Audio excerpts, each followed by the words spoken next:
Welcome to Whimsy Woven Stories, where imagination takes flight and every tale is a journey into wonder. Here, we breathe life into the pages of timeless stories and create new adventures that spark joy and curiosity. Whether you're a lover of classic fairy tales, fantastical adventures, or heartwarming fables, you'll find a story to capture your heart and stir your imagination. Join us as we weave a tapestry of whimsy and wonder, one story at a time. I can't believe I'm the one writing this. But here I am. To keep things confidential, I'll speak in general terms and use fake names. Let's call my husband Deegan and me Jenny. We're both in our 20s and have been married for over 2 years. We crossed paths unexpectedly in public, started chatting, exchanged contact info, and the rest, as they say, is history. It felt like love at first sight, at least for me.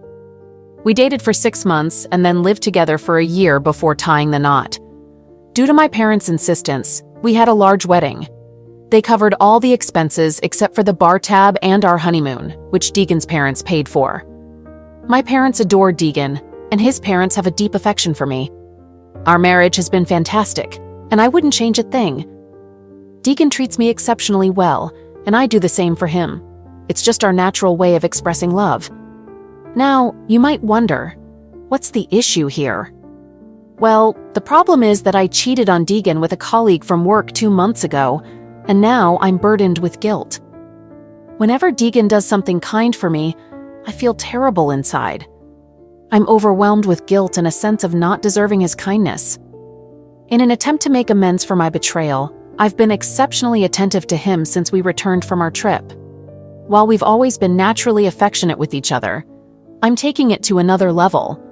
My dad even playfully teases us, suggesting we get a room because we're constantly engaged in some form of public display of affection. Like I mentioned earlier, I won't delve into details, but I want to clarify how things unfolded with my coworker. I was chosen to join a special work team at my company. This project was a significant venture for the company and held great importance for our shareholders. Working on this assignment was satisfying but incredibly demanding and stressful, to the extent that one of our team members, a woman, experienced a nervous breakdown. Most of our work on the project was done remotely, but we did have 3 in-person team meetings along the way. As we neared the project's completion, something went wrong with the part I was responsible for. This required me to spend a week at one of our regional offices to fix the issue. Initially, 3 of us were scheduled to go, but at the last minute, the woman I mentioned, who had the nervous breakdown, had to cancel for obvious reasons. This left me and another coworker, whom I'll call Percy, to tackle the problem and ensure the project met its deadline.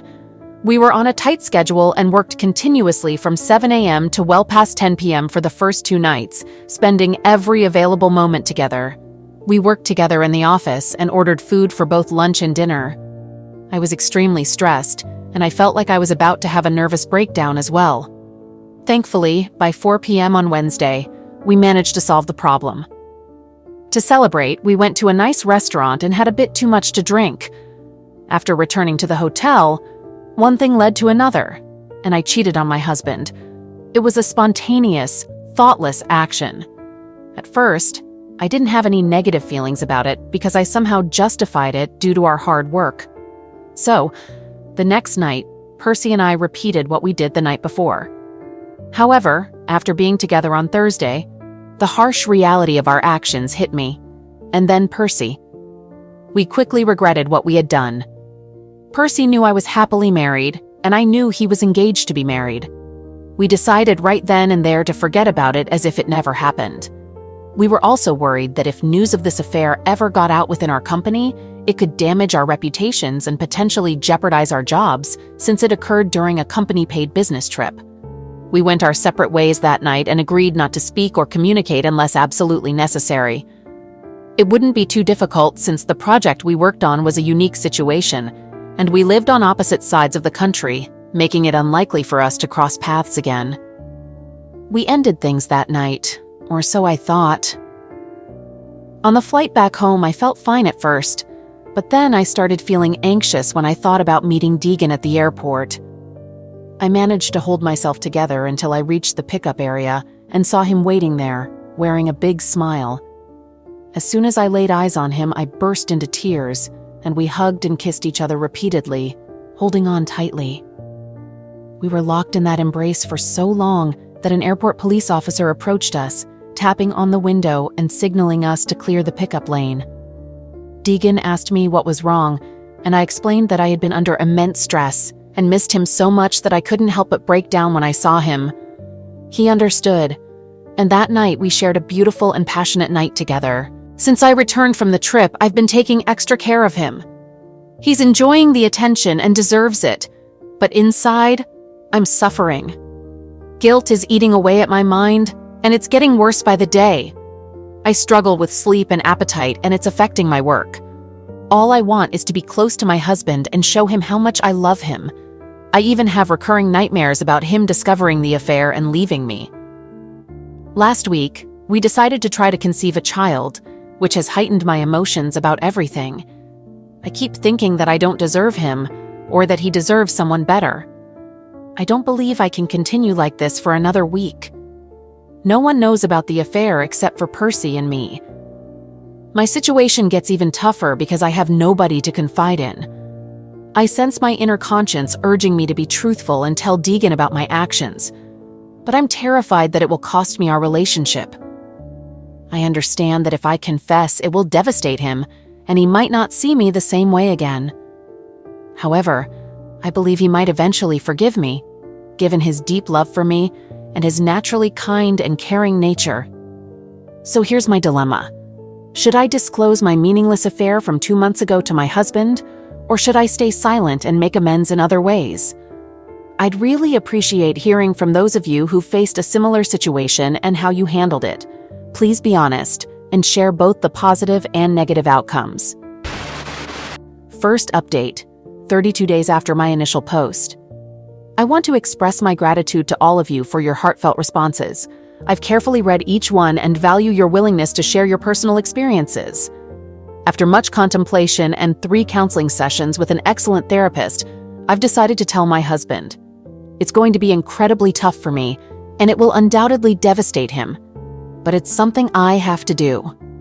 To prepare for this, I've created a detailed timeline of the affair, which wasn't difficult since it was purely physical and lasted less than 24 hours with no emotional involvement. My therapist has also provided me with some helpful articles on how to support a spouse dealing with infidelity, specifically what actions to avoid. I'm mentally prepared for the possibility that he might need some time apart from me. Based on what I've learned, this reaction is entirely normal, although I will be saddened if he chooses to react that way. As I mentioned earlier, my husband is an affectionate and caring man. He's generous and protective, so I don't anticipate him responding in that manner to this news. Instead, I believe he will be hurt and disappointed by my actions. I'm mentally prepared for a range of responses.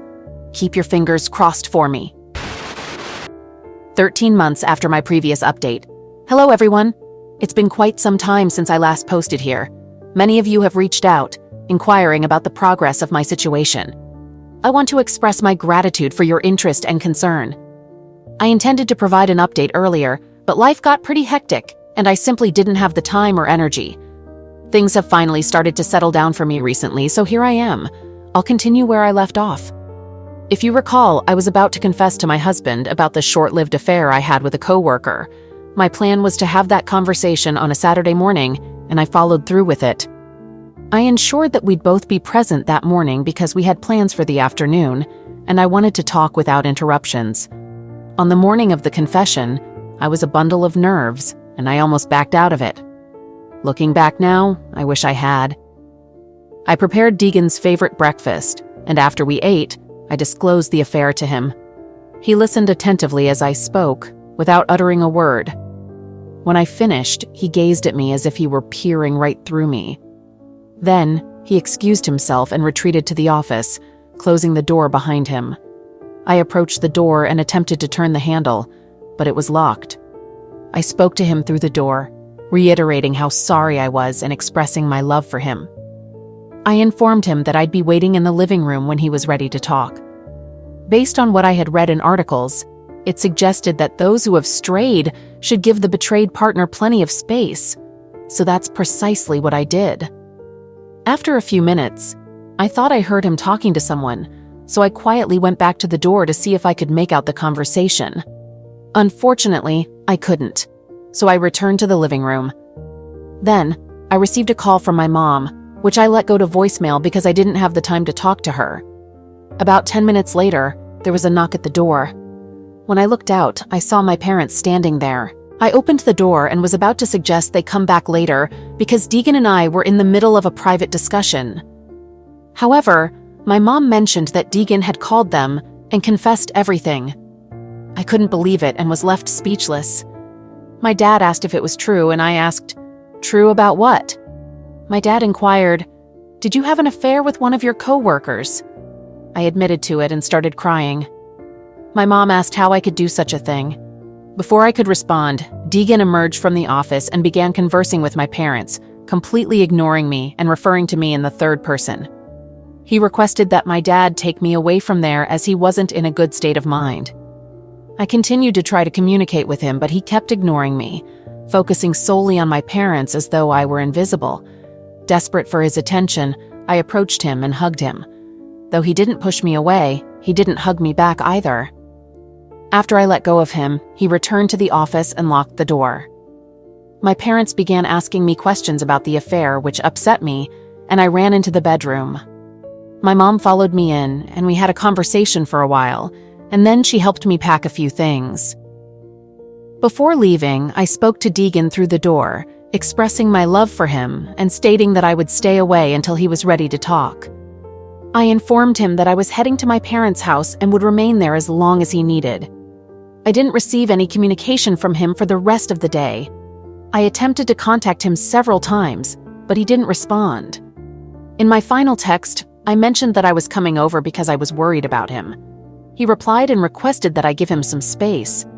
I spent the entire day crying and repeatedly asking myself how something like this could happen. When I woke up on Sunday morning, my parents were sitting at the table, drinking coffee with sad expressions on their faces. I thought they were upset about my actions, but there was more to it. My dad informed me that Deegan had come over earlier that morning. I was excited and inquired if they had spoken to him. My dad replied, "No, we didn't see him." I then asked how they knew he was there. My dad explained that it was because he had left my car in the driveway, filled with all my belongings. Upon hearing this, I simply said, "What?" and rushed out to the driveway, where I saw my SUV parked and packed to the brim with trash bags. Seeing that, I broke down and fell to the ground, crying. I couldn't believe what I was witnessing. I told my parents that I needed to go to my house to speak with Deegan. Upon my arrival, he was at home but didn't answer the door. I attempted to unlock the doors using my keys, but the internal deadbolts were engaged, and I couldn't gain access. My next thought was to enter through the garage, but when I checked my visor, I realized Deegan had taken the remote. My idea was to enter through the garage keypad, but he had changed the code, effectively locking me out of my own house. Given the early hour on a Sunday morning, I didn't want to disturb the neighbors, so I started texting him.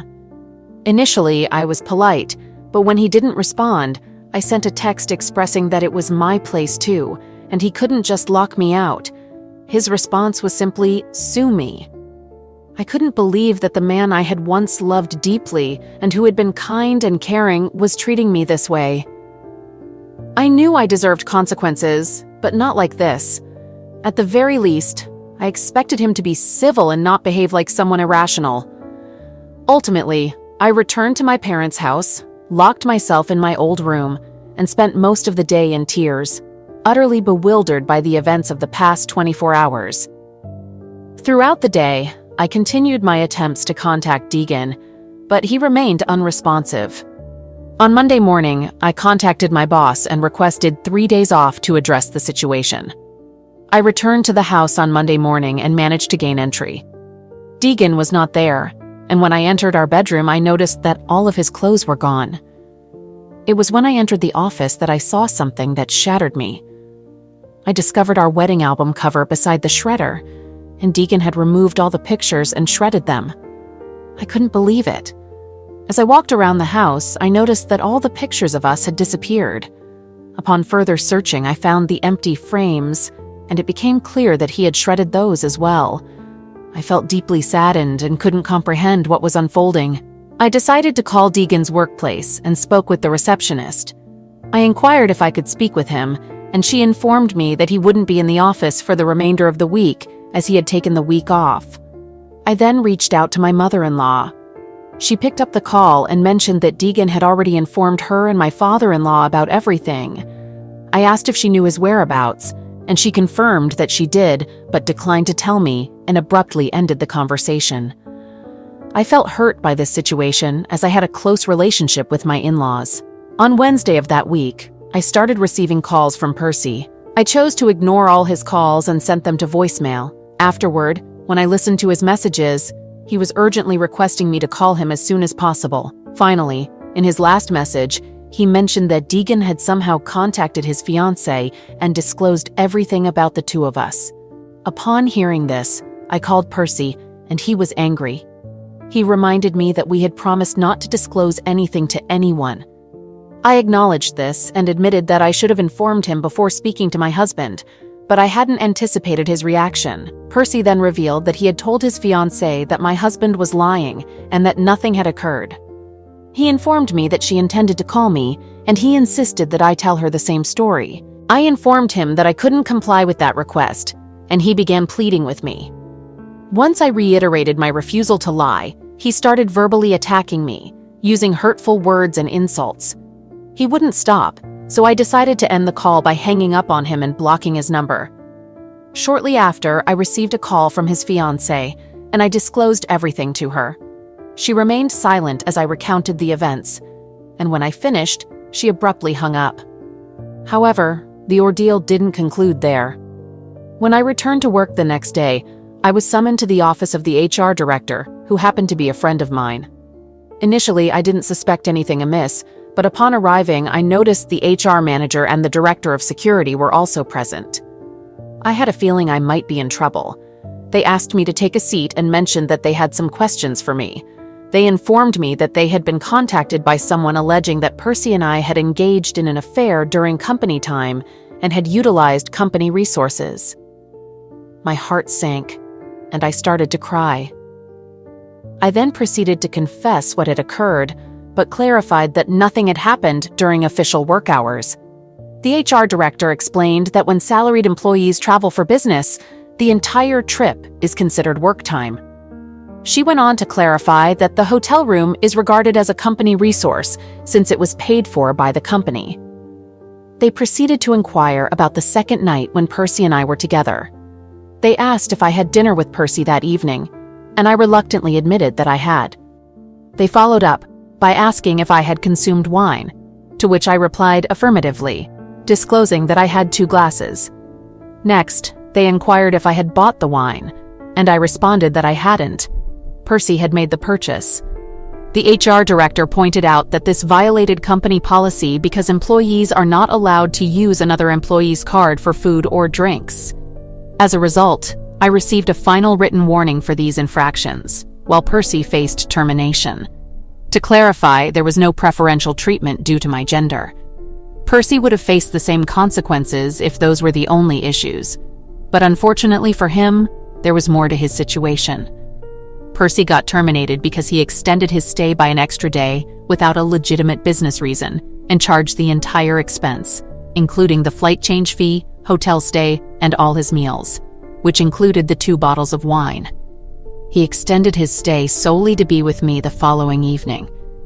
I feel deeply remorseful about what happened to Percy.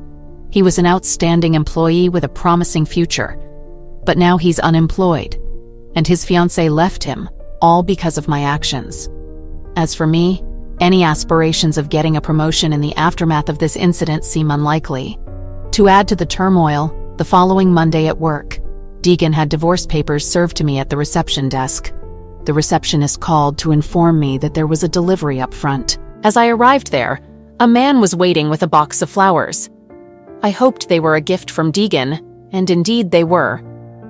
However, after I signed for the package, the man handed me the flowers and then delivered the divorce papers, stating, "Mrs. Jenny, you have officially been served with divorce papers." My world fell apart at that moment, and I couldn't hold back my tears. I had to leave the office and decided to take the rest of the week off. Over the next 7 months, I made every effort to salvage my marriage, but Deegan refused to engage with me at all. In fact, he hasn't uttered a single word to me since I confessed. Our divorce has now been finalized, but I'm still struggling emotionally. I cherish and miss the kind man he used to be before my affair, but I understand that person no longer exists.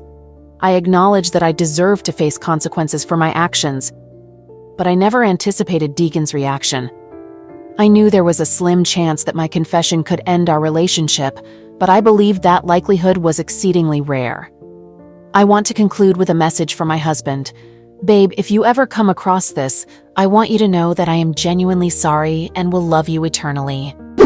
All right, that was a fun story. Now let's move on to another exciting one. Stay tuned and let's dive in. I'm 36 years old, and my wife is 38. We first crossed paths when I was in my 3rd year of college, and she was in her 4th. Since that day, we've been together. After dating for 3 years, we made the decision to move in together. Then, after 3 more years, we tied the knot. 2 years after that, our happiness grew when my wife became pregnant, and we welcomed our daughter into the world. Like any typical family, we had our fair share of domestic disagreements, but we always managed to reconcile swiftly, sometimes even in the middle of an argument. In general, we were a traditional family. Once I completed my education, I embarked on my career journey, working hard to climb the corporate ladder. Eventually, I earned enough to afford a spacious 4-room apartment. We invested significantly in renovating it and happily settled into our new home. My wife, after her maternity leave, resumed her career, which went quite smoothly. She secured a good position and started earning a decent income. With our combined earnings, we achieved financial prosperity. Over time, we acquired everything we needed, including a new apartment for our growing daughter, luxurious cars, and all the comforts one could desire. Life felt abundant. I held deep love for my wife and remained faithful to her throughout our marriage. I wasn't a heavy drinker, but occasionally I'd enjoy a glass of wine with dinner. I recently gave up smoking. We always planned our vacations together, and I developed a passion for diving and skiing. While my wife chose not to dive due to fear, she took up skiing. Our lives revolved around working, earning money, and savoring the rewards of our hard work. My wife's job was related to international business, often involving meetings with colleagues from abroad for negotiations. Gradually, I began to notice that her interactions with these colleagues appeared to be longer than before. While it initially piqued my curiosity, I didn't pay much attention to it at first. Another notable change was her receiving Snapchat messages in the evenings. Oddly, when her foreign colleagues were around, these messages stopped coming. A couple of times I checked her phone after she had fallen asleep, but all the messages had been deleted. I observed that the last message consistently arrived around 7 p.m., even though her phone received notifications after she had already gone to bed. In the end, suspicion completely consumed me. One evening she arrived home late, around 10 p.m., and I, perhaps foolishly, jokingly inquired if she had bid farewell to her secret admirer. I witnessed a fear in her eyes like never before. However, once she realized I was teasing, she smiled and dismissed it, calling me a fool. Furthermore, she occasionally traveled abroad to visit her colleagues in return. When my suspicions peaked, I reached a breaking point. I resorted to installing spyware on her phone, enabling remote control through SMS or my personal account. This software could capture audio from her surroundings, take pictures with the camera, and send all the data to my personal account. One day she embarked on another business trip, and in the evening, after spending time with our daughter, assisting her with homework, and putting her to bed by 10 p.m., I accessed the spyware account and instructed it to record her phone's surroundings for 10 minutes. A few minutes later, a recording popped up on my account, and upon listening, I heard my wife's voice in a room with a man. They conversed in English, and I comprehended every word. Their discussion revolved around ordinary life matters, accompanied by laughter. I realized they were alone in that room. Then, a sudden clinking of glasses amid their laughter sent my heart racing. At that instant, I sent another command to record for an additional 20 minutes and capture an image of the surroundings. Shockingly, the photo came out as a dark square, indicating the phone was placed with the camera facing down. Swiftly, I directed the program to snap a picture using the front camera. The resulting photo showed the phone resting on the bedside table in the room, partially capturing the bed's headboard and an adjacent wall lamp. 15 minutes later, another recording emerged, sending shivers down my spine. As I played it, their laughter and conversation filled my ears once more. I found myself in a state of disbelief and shock, as if my entire world were collapsing right before my eyes. Stunned, I poured myself a drink and instructed the program to record for an additional 4 hours, during which I drowned my sorrows in alcohol. The following morning, Thursday, I was utterly shattered. As it was time for my daughter to go to school, I informed her that she didn't need to attend classes that day. I also notified my boss that I would be taking a couple of personal days until Monday. My wife's expected return was on Sunday, so I settled down and began listening to the 4-hour recording. However, I could only bear to listen for 40 minutes because at that moment I unmistakably heard the sounds of my wife's pleasure, the same sounds I had known for over 13 years. It felt like a sharp knife had pierced my heart, causing both emotional and physical anguish. Stunned and overwhelmed, I hurried to the bathroom, feeling nauseous. I couldn't tell if it was a hangover or the current situation causing it. I stood under a freezing shower for 20 minutes, desperately seeking relief. Afterward, I took our daughter to visit her grandparents, promising to explain everything later, and then returned home alone. During lunch, my wife called and genuinely inquired about my well-being.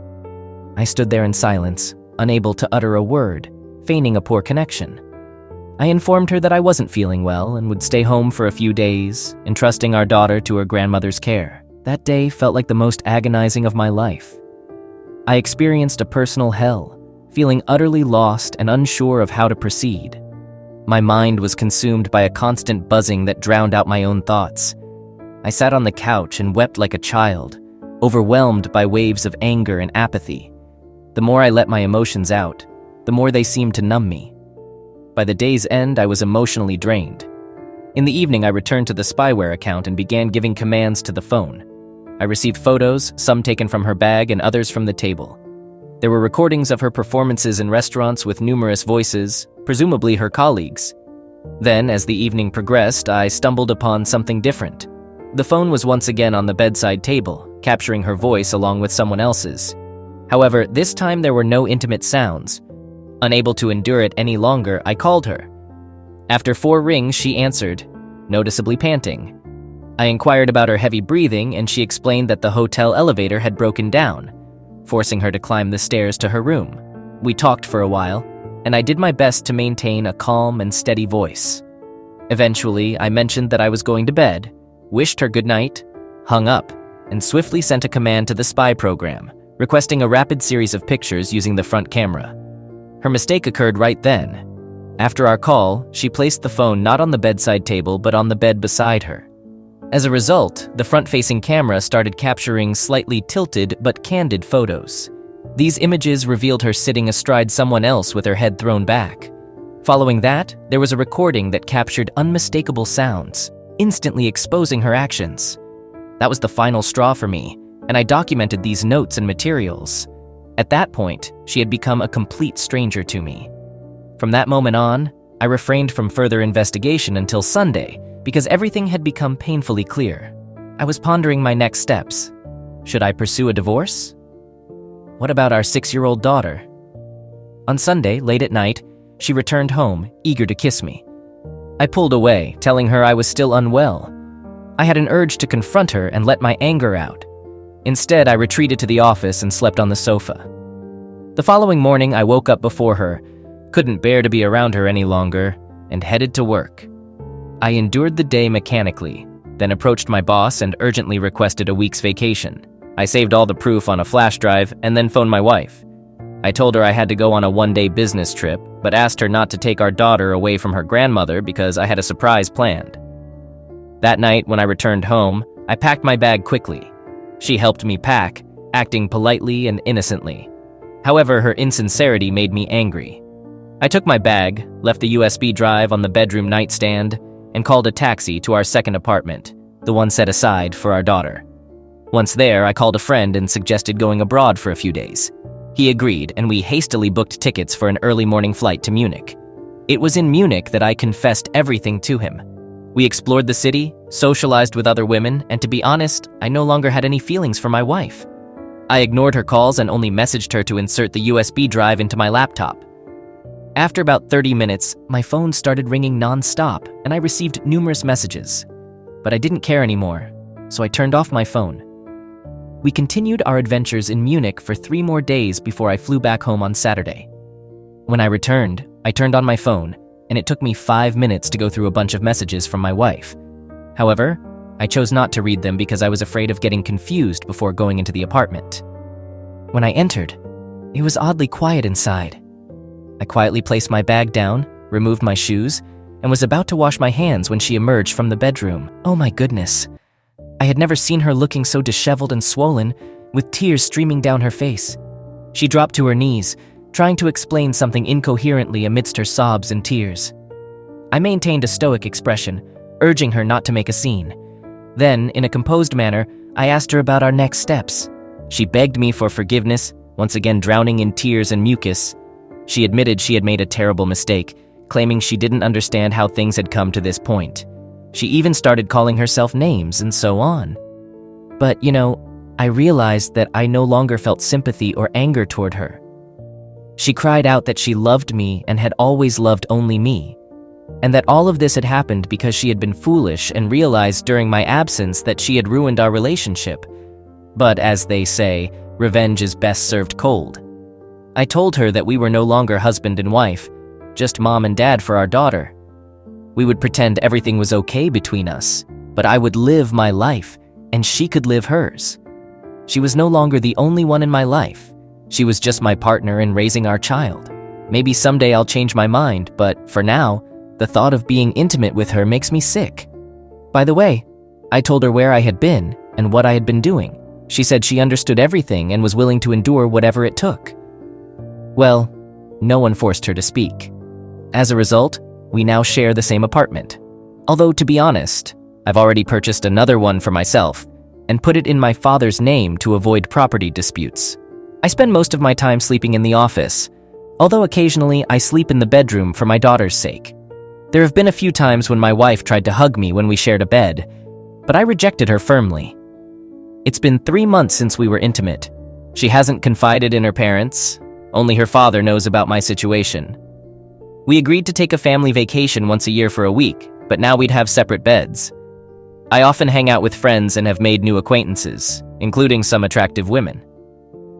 Sometimes I wonder when she'll reach a breaking point and leave or file for divorce, but she hasn't yet. I frequently catch her staring at me like a scared cat. But honestly, I don't care. Even though I see her making efforts, I find satisfaction in her pain. Recently, I provocatively placed a pack of rubbers on my office desk to taunt her.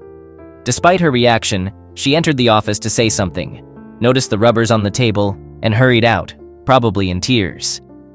She still goes to work, but she doesn't stay late anymore. Although I don't really keep tabs on her. At some point, she tried to explain to me that she had severed all non-business ties with another man.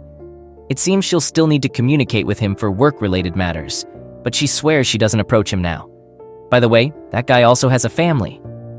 I told her that her relationships with sexual partners are none of my concern, and she's free to do as she pleases. She doesn't need to inform me about her intimate encounters. I also stay out late sometimes now, leaving when my daughter goes to bed on Friday nights, for example. Naturally, I don't hold back when it comes to my desires. If I want sex, it happens. In the morning, I go to the office to sleep, or to the bedroom if she's not there anymore. There haven't been any changes in our daily routine at home. I continue to do the grocery shopping, and I enjoy cooking. We still have a housekeeper for cleaning, so that aspect remains the same. I've been covering the rent for the apartment, and I still am. I'm not concerned about how or if she's spending her money. Our communication is limited to our daughter or her parents when they visit, although I have a feeling that if I were to tell my mother-in-law, she might confront her right in front of me. I have a good relationship with my mother-in-law. She's a smart woman who values family strongly. This is probably one reason why my wife doesn't want to leave. It seems like she's afraid of her mom because she knows her mother would ask, "What's going on?" And I won't lie. In general, I tease my wife as much as I can, and I find enjoyment in it. Yes, maybe I've become somewhat of a monster now, but she's the one who brought this out in me. And you know what surprises me? Her persistence and patience, it's like a challenge to me. I wonder how much more she can endure. And please don't start with the whole, she's the mother of your child, blah, blah, blah. She didn't care much about that when she was involved with that guy. For half a year, she was going on business trips or having affairs in this city without thinking about our daughter or her husband. No comment. Whenever I feel like I might soften, I remember that day and what I felt, and it strengthens my resolve. I become unyielding again. So this is how I'm living now. Our daughter is doing well. We're good parents, and I still help her with her schoolwork in the evenings. Our mutual friends are unaware of our situation. Maybe when I get tired of tormenting her or decide enough is enough, I'll switch off my hostile mode and have a conversation with her. But not right now. Not now.